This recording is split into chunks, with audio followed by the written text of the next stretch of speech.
Bahkan itu sudah disobek dari atas sini sampai ke belakang bawah pinggang sini ya. Misalnya ada perbedaan yang tidak esensial atau kekerasan yang tidak esensial. Kamu bisa diam nggak sih kalau ada suami ngomong? Di keluarga saya, kalau suami ngomong apapun kamu nggak boleh. Okay. Bagus ya, perempuan ini menawarkan opsi lalu di-skak mati jawabannya. Bisa No, ini ya? saya sangat percaya ada kuasa dalam doa. Ada kuasa dalam. Kalau kita minta Tuhan hal-hal yang baik untuk sesama, Tuhan pasti buka jalan. Setiap orang bisa punya pandangan yang berbeda-beda, bahkan untuk satu hal yang sama. Bagaimana pandangan kita dalam kacamata iman Katolik terhadap fenomena yang terjadi di sekitar kita? Bersama dengan saya Maria Kristi Dan saya Christian Reynaldo dalam Persepsi, perbincangan rohani seputar sensasi.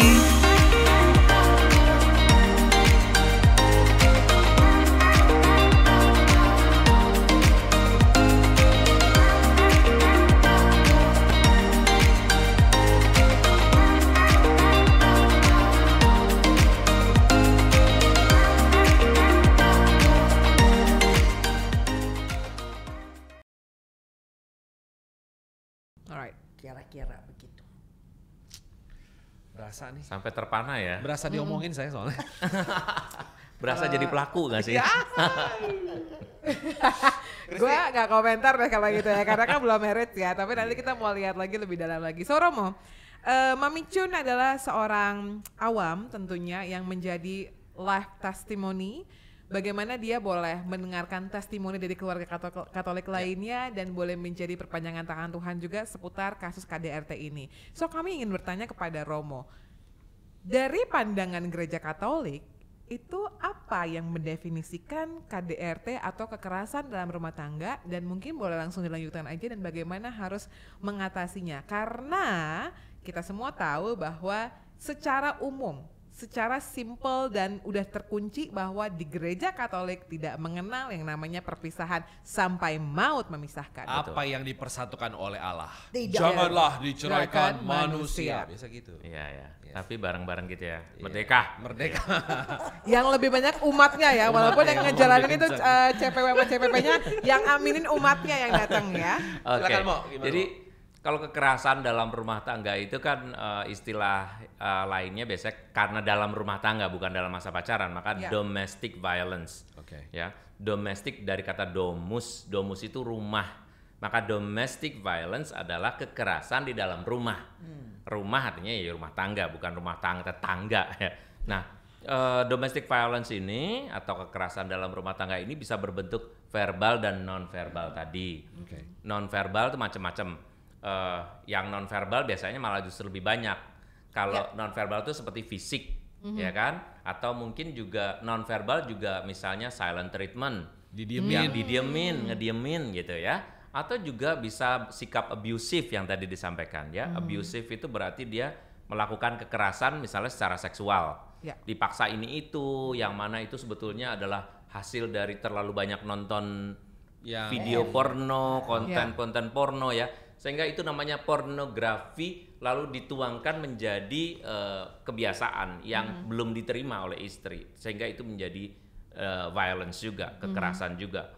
Kalau yang verbal dengan kata-kata kasar, dengan panggilan-panggilan yang memalukan atau merendahkan gitu, itu yang termasuk dalam konteks KDRT. Nah, sejauh mana itu menjadi bagian dari urusan gereja adalah kalau KDRT itu sampai membahayakan nyawa.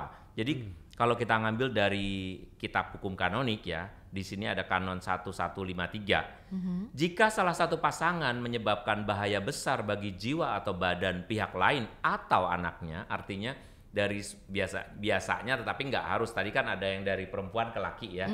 Tapi kalau misalnya dari laki ke perempuan tuh, apakah dari si suami menyakiti istrinya atau anaknya disebut, atau membuat hidup bersama menjadi terlalu berat, maka ia memberi alasan legitim itu sah kepada pihak lain untuk berpisah dari keputusan ordinaris wilayah dan juga atas kewenangannya sendiri bila penundaan membahayakan. Bacaannya begitu, tapi pasti Anda menjadi bingung ya, ini apa sih, ngomong apa sih gitu. Interpretasinya gimana nih? Interpretasinya gampangnya gini. Kalau misalnya sampai terjadi sesuatu yang membahayakan jiwa atau membahayakan nyawa, maka dia sendiri bisa berinisiatif atau berkeputusan secara bebas. Jadi jangan nunggu, misalnya you udah dipukul, ada yang saya pernah waktu saya masih mahasiswa psikologi di Philippines ya, bahkan itu sudah disobek dari atas sini sampai ke belakang bawah pinggang sini ya. Disobek, dia sambil keluar gitu membawa ususnya gitu, lalu sampai pingsan. Dan kemudian itu bukan ini lagi, itu udah membahayakan nyawanya kan. Bukan soal dia memaafkan atau enggak. Tadi menurut cerita BNL tadi bahwa memaafkan, ini bukan soal memaafkan, tetapi si orangnya, terutama si korban, itu boleh memutuskan atas inisiatifnya sendiri atau berbicara dengan Romo. Jadi misalnya saya sebagai seorang suami memukuli istri, istrinya itu bisa lapor ke Romo, saya nggak tahan lagi karena dia udah berkali-kali udah mau nusuk saya, udah nyekek saya gitu. Itu boleh. Tapi langkah yang lain lagi adalah tanpa berbicara kepada Romo pun dia boleh memutuskan untuk berpisah. Berpisah dalam arti berpisah meja makan atau berpisah ranjang ya. Jadi perpisahan ini tidak sama dengan perceraian karena memang nggak bercerai, statusnya masih suami istri. Jadi hanya pisah ranjang aja. Ranjang, pisah apa? Meja makan. Saya baru dengar ya. istilah. Oh itu istilah hukum ya. Artinya dia tidak bertanggung jawab atas makan bersama. Istri nggak usah bikinin masakan kayak gitu ya. Kebutuhan harian. Jadi kebutuhan harian. Nah, tapi istilah ini memang tidak dipopulerkan ya. Jadi seolah-olah bukan bahwa kalau terjadi itu dikit-dikit, misalnya digampar karena kelepasan, aduh kamu tuh ngomong terus pok, misalnya gitu. Oke, sekarang pisah. Oh ya enggak ya. Harus lihat dari kadar kedalaman kekerasannya gitu. Tapi maksudnya di sini itu selalu yang penting adalah bahaya besar bagi jiwa, baik bagi pihak yang terkena maupun anaknya. Jadi anaknya tuh pasti anak kecil ya. Kalau anaknya udah besar ya tanggung jawab masing-masing. Nah itu menjadi tugas bagi gereja juga untuk memberitahu seandainya seperti Bu Chun tadi menerima konseling, maka kita boleh menginspirasi tanpa menyuruh. Saya nggak boleh menyuruh. Kamu boleh pergi, nggak usah. Keputusan itu tetap pada si orangnya sendiri bahwa dia nanti bisa memutuskan kalau itu membahayakan. Kenapa begitu? Karena kalau nggak dikasih inspirasi bahwa dia boleh memisahkan diri, nanti dia memakai iman itu untuk bertahan sampai nanti kalau mati, dia mati karena ininya. Karena begini ya, KDRT atau domestic violence atau DV ini itu biasanya kalau dilakukan sekali biasanya masih dikit. Tapi yang kedua pasti lebih keras. Yang ketiga pasti keras banget dan seterusnya jadi kebiasaan. Sekali mukul akan mukul. Maka kalau mukul sampai nanti mati tanpa dia tahu bahwa di dalam gereja sebetulnya udah diatur. Bukan bercerai karena cerai tidak ada, tetapi memisahkan diri untuk menyelamatkan.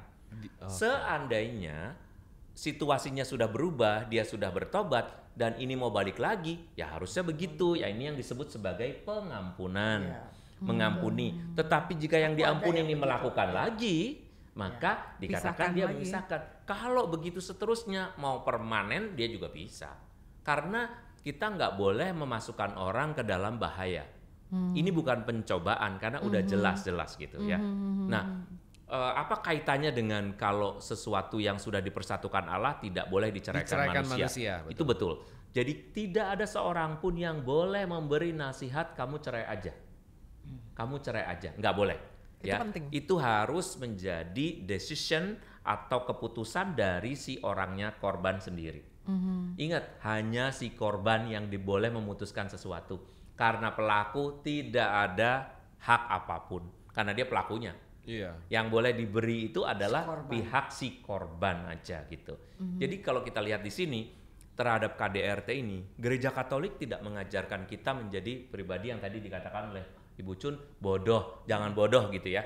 Ini bukan soal kamu mau mengampuni atau tidak, tetapi kamu selamatkan dulu nyawamu dan anakmu.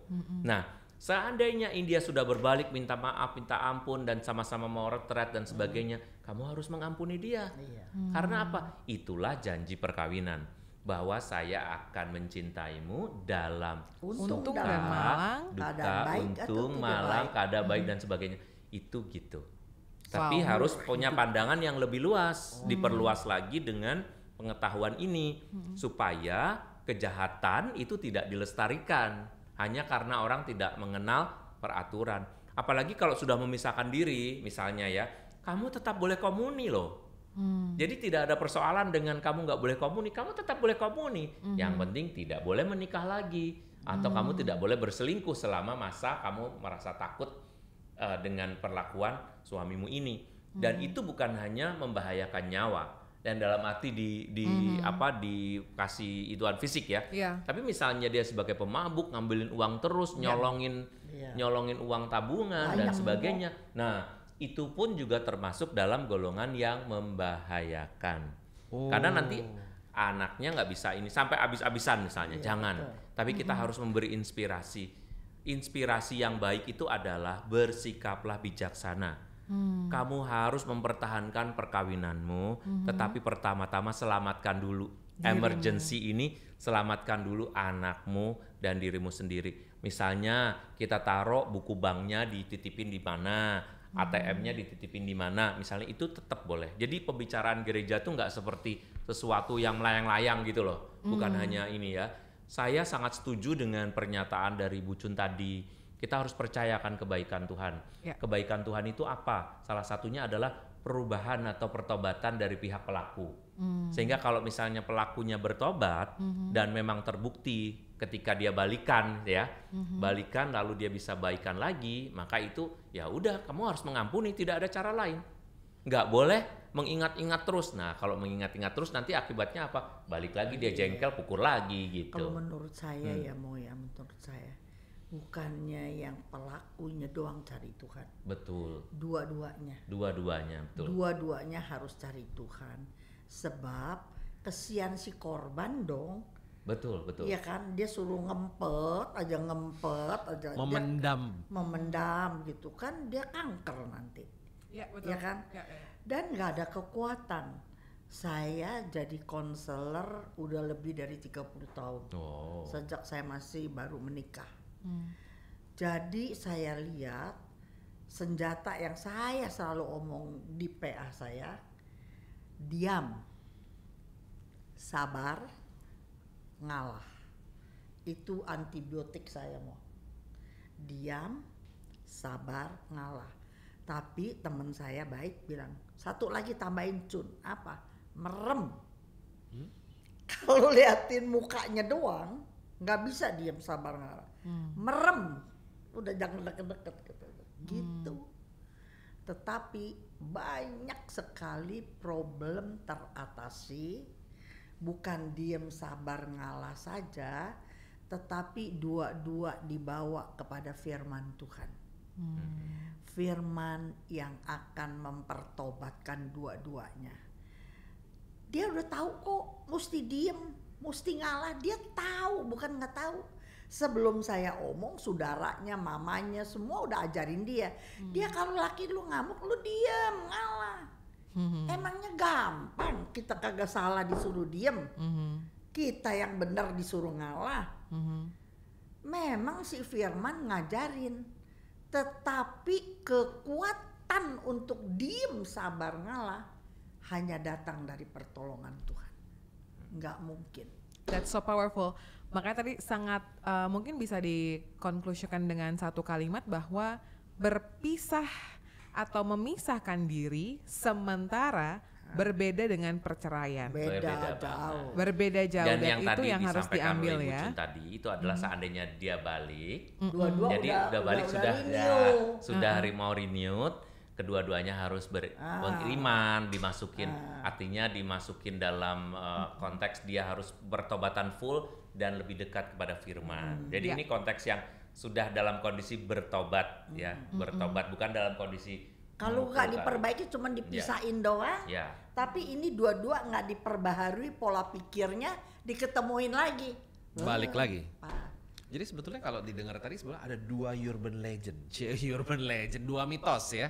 Bahwa pertama katanya kalau misalnya pernikahan Katolik tidak ada perceraian, sabar, terima apa segala macam. Tapi kalau sampai membahayakan kehidupan bahasanya ya, pikir membahayakan kehidupan cuman kalau di ujung tanduk mau metong gitu kan, ternyata enggak juga, sampai misalnya uang habis buat judi ya, misalnya uang sekolah makan nggak bisa, itu termasuk membahayakan. Itu baru ngeh loh, baru dengar loh seperti ini, dan nggak semua orang Katolik di luar sana ngerti, karena biasanya selama ini yang curhat sama saya adalah, kalau gua belum sampai mau mati kan katanya masih boleh gua tahan, cuma biru-biru doang apa segala. Ternyata enggak ya. Sebetulnya di mana tulisan itu? Jadi sebetulnya bertahan itu betul, itu penuh iman ya. Karena kita menikah dengan seseorang yang berbeda. Laki-laki dan perempuan kan punya perbedaan. Dan menikah dengan anak orang yang sudah ketemu gede. Dia juga sudah punya kehidupan sendiri, kebiasaan, latar belakang dan lain sebagainya. Kebudayaan. Kita juga begitu sama. Maka saya harus siap. Saya harus siap menerima dia apa adanya. Itu betul. Misalnya ada perbedaan yang tidak esensial atau kekerasan yang tidak esensial. Kamu bisa diam nggak sih kalau ada suami ngomong di keluarga saya? Kalau suami ngomong apapun kamu nggak boleh ngomong. Misalnya begitu. Oke lah, bisa bearable, masih bisa saya terima. Ya oke. Asal jangan sampai kamu ngecilin. Kamu diam aja bisa nggak sih? Kamu udah seperti misalnya nyebut nama binatang atau apa. Itu sudah mulai kekerasan. Kamu boleh speak up, ngomong misalnya. Kita tuh dipersatukan Tuhan tuh manusia sama manusia loh. Bukan yang persatukan, kamu nggak dipersatukan sama saya. Mungkin ya supaya nggak terlihat kekerasan misalnya. Kamu jangan ngomong terus kayak kelinci gitu. Kalau kelinci kan masih enak ya. Tapi kan kalimatnya pasti nggak mungkin kelinci kan. Jarang. Kamu nggak menikah dengan kelinci loh. Saya itu manusia. Jadi tolong ngomongnya yang benar. Jangan itu. Kita harus ngomong itu dalam konteks sebagai suami istri. Tuhan mempersatukan kita. Nah itu apa yang tadi disebut oleh Ibu Chun sebagai salah satu mengingatkan ketika yang lain lupa. Tetapi kita juga bisa melihat bahwa kadang-kadang suatu perbedaan yang terjadi itu tidak harus tanggapannya pisah, bukan ya. Kalimat yang tadi saya sampaikan itu bukan berarti memberi legitimasi atau pengesahan bahwa kalau ada kekerasan kamu pisah aja, bukan. Itu harus sampai pada tahap membahayakan jiwa. Bunyinya tuh begitu. Jadi harus ditangkap di situ. Dan yang paling aku garis bawahi juga adalah ketika memang dari dua pribadi ini ya, baik dari pria ataupun wanitanya benar-benar meminta bantuan pihak ketiga yang netral. Betul. Yaitu adalah romo. Karena gini, kalau kita minta bantuan orang tua baik dari kita ataupun sang suami itu pasti udah nggak netral.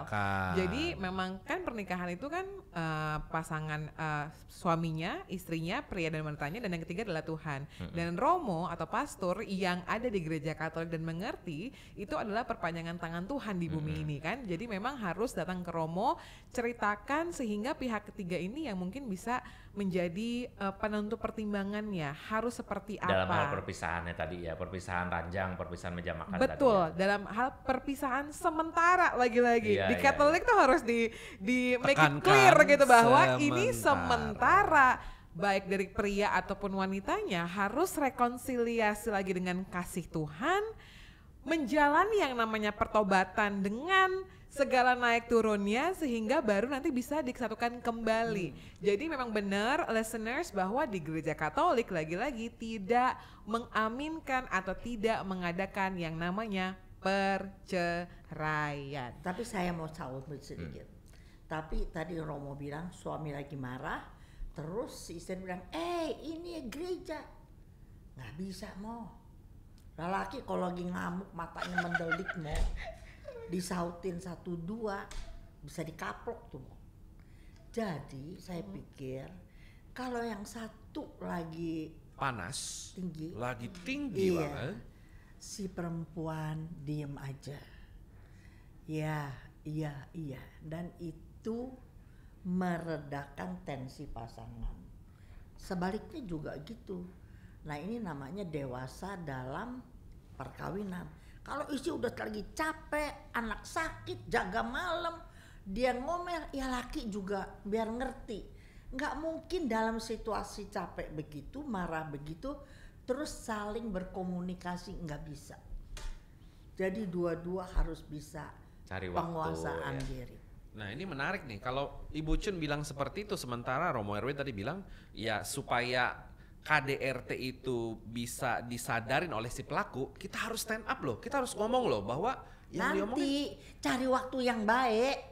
Nggak Kalau berbeda lagi sebetulnya, bedanya adalah jangan langsung menurut Ibu Cun, nanti cari waktu yang baik. Oh, supaya nggak langsung bentrok. Jadi Ya. kalau di sono lagi panas Panas aku banget nih, juga membara panas, nih. nah. Cuma Terus soal gua sautin timingnya, ya. timingnya.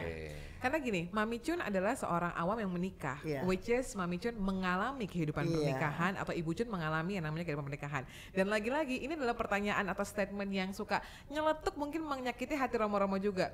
Romo tahu apa? Romo kan tidak menikah, Iya, right? iya, Nah, betul. itu dia. Akhirnya kita harus, oh ya, untungnya ada Ibu Chun yang memang menjalani pernikahan, Betul. sudah menjadi konselor juga, dan Romo yang hadir dengan ajaran gereja Katolik. Tadi udah langsung banget nih Mami Chun, karena ternyata kita talksnya sudah mau hampir 1 jam, jadi kita mungkin Ini langsung udah mau aja. 1 jam toh. Udah mau 1 jam Nggak Mami berasa Chun, karena kan? memang ketika berbicara mengenai detailnya itu akan sangat amat banyak sekali, seperti yang tadi Mami Chun bilang langsung. Gak bisa tuh kalau misalnya lagi debat cewek sama cowok disuruh Iya. diem, gak bisa. Dua-duanya tuh nadanya udah di do tinggi Iya. gitu. Kalau satu do rendah gak ada balance-nya. Itulah sebabnya dia do tinggi dan saya do rendah. Ikan kebalik ya, nggak kebalik ya. Nggak, gini. Kalau misalnya kita kan punya teman-teman nih, ada yang bersering dengar curhat segala macam. Gua KDRT segala macam. Gua ini nih gini. Apa sih yang harus kita lakukan based on pengalaman Ibu Chun dan juga Romo? Itu yang pertama, ya kan? Jadi kalau kita melihat orang di sekitar kita ada yang butuh bantuan, kita tindakannya Tindak bisa nyata seperti ya. apa dan sejauh apa. Itu yang pertama. Terus kedua, kalau kita di posisi sebagai korban, Iya. apa sih langkah-langkah yang mungkin taktis dan mungkin perlu juga didengerin sama listeners nih. Oh oke, next time kalau someday, amit-amit sih, tapi kalau someday gue jadi korban, oh gue harus begini. Nah mungkin 2 pertanyaan itu Ibu Chun dan Romo boleh juga bantu untuk jabarkan. Jadi bagaimana? Yang pertama, kalau ada kenalan kita, saya ulang lagi dong nih. Oh, Ngomongnya gampang. Nah, Gue tuh Oke. bilang gini. Nah. Lu mau nanti perkawinan lu sampai lu tua mati? Apa emang udah bener nggak tahan bercerai? Lain ngomongnya. Aduh Mam, udahlah, aku udah capek banget. Mami nggak lihat nih, udah biru-biru semuanya. Nadi aku udah mau hampir putus, Mam. Aku nggak bisa deh. Oke, Nggak tapi bisa. kan gereja nggak bisa bilang memutuskan Oh. bercerai. Jadi sekarang kamu pisah boleh, Oh. tapi belajar PA mulai hari ini. Oh, oke. Nanti- Bagus ya, perempuan ini menawarkan opsi lalu di-skak mati jawabannya. Ikut PA sini. Ikut PA nanti berjalannya waktu, saya terus ini aku tangan nih. Oh dia nggak sejahat yang seperti aku duga. Ternyata aku juga banyak kesalahan yang memancing dia keluar negatifnya. Kan bagus. Oke, itu kalau versi menolong orang yang kita Menolong. kenal. Jadi kalau menolong ini berantem. Ya. Kalau ngomong sama si suami, ya masa kamu udah kawin 20 tahun, istrimu kagak ada kebaikannya? Coba ceritain gua. Gak mau denger negatifnya. Mami mau denger pernah baik apa dia. Mami saya waktu sakit, pendek cerita aja ya. Iya. Dia yang cebokin, dia waktu mami saya, dia kan tinggi besar tuh. Dia yang tuntun ke rumah sakit. Let's say lagi, saya punya uang terbatas.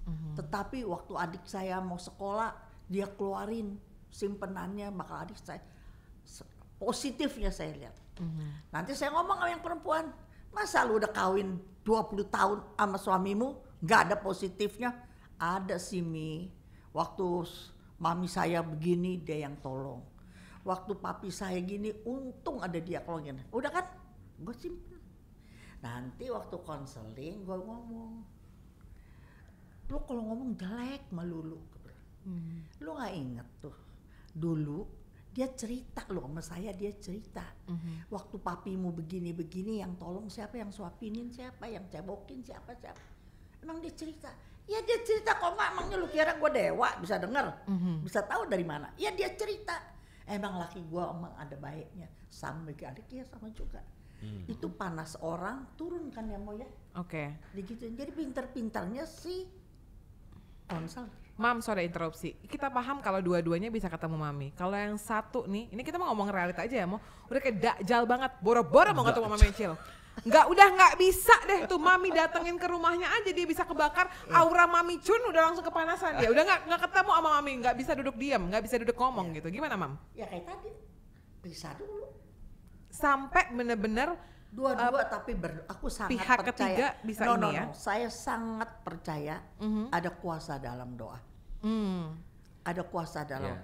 Kalau kita minta Tuhan hal-hal yang baik untuk sesama, Tuhan pasti buka jalan. Saya punya 1000 kasus, serius. Kalau mengandalkan Tuhan, nanti si suami bisa kebetulan ini, Yes. si istri bisa kebetulan ketemu si ini yang nggak punya kerjaan, kebetulan dia bisa dapat, ada aja jalan Tuhan. Yes. Kalau dua-duanya mau satu hari kembali. Kalau cuma satu doang, yang satu udah, ya misalnya gini, yang cowoknya atau yang ceweknya udah nggak mau tahu ini dosa apa enggak, saya yang tanggung, pokoknya saya mau pisah, titik.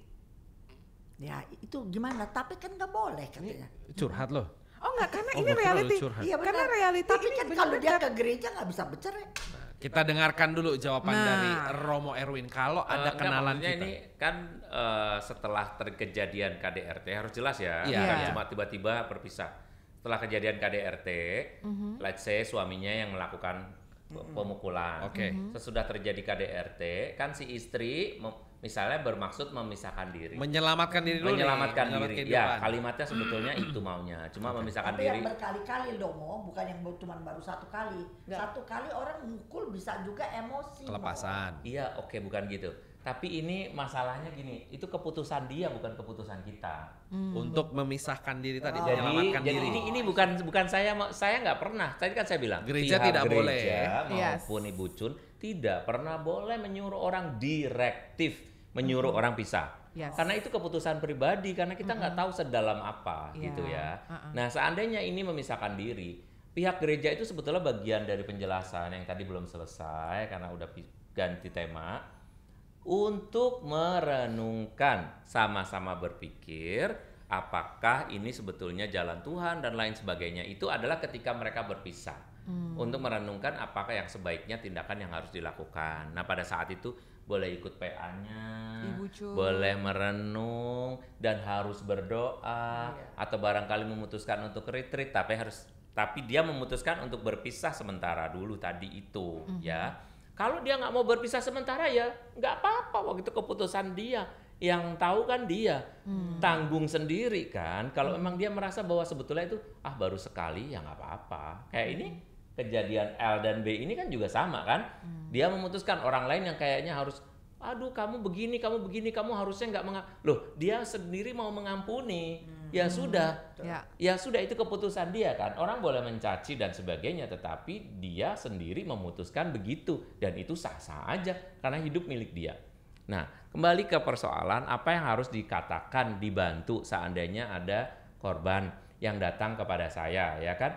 Saya akan menjelaskan setelah dia ngomong, biasanya faktor-faktor yang membuat orang untuk diperlakukan tidak wajar atau misalnya ada domestic violence atau KDRT tadi adalah dari kedua belah pihak. Kedua belah pihak itu adalah pihak pelaku dan pihak korban. Korban pun tuh sebetulnya menyumbang masalah. Contohnya adalah dengan iya terus.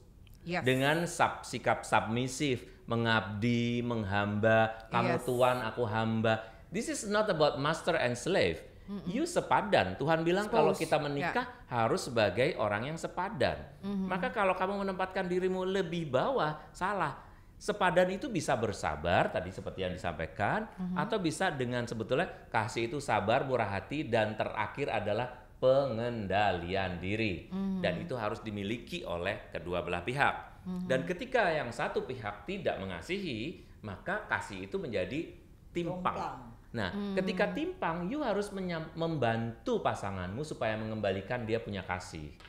Caranya adalah tadi itu, dengan memberikan kepada dia kata-kata yang ya menurut Ibu Cun harus nunggu, jangan saat itu, oke. Ya. Tapi besoknya tetap harus dikatakan, aku nggak suka kalau kamu mukul.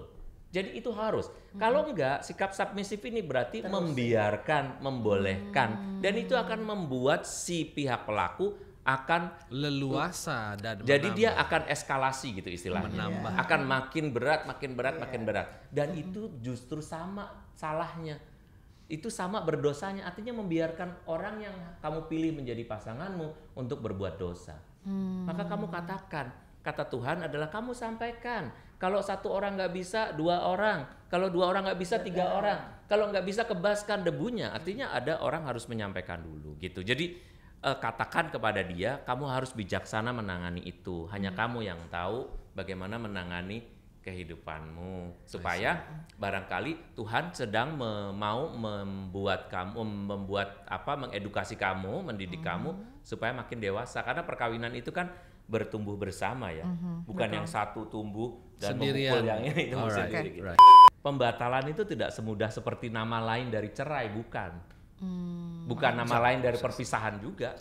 Pembatalan itu artinya adalah again ya, marriage in Catholic for me personally it's totally different, you know.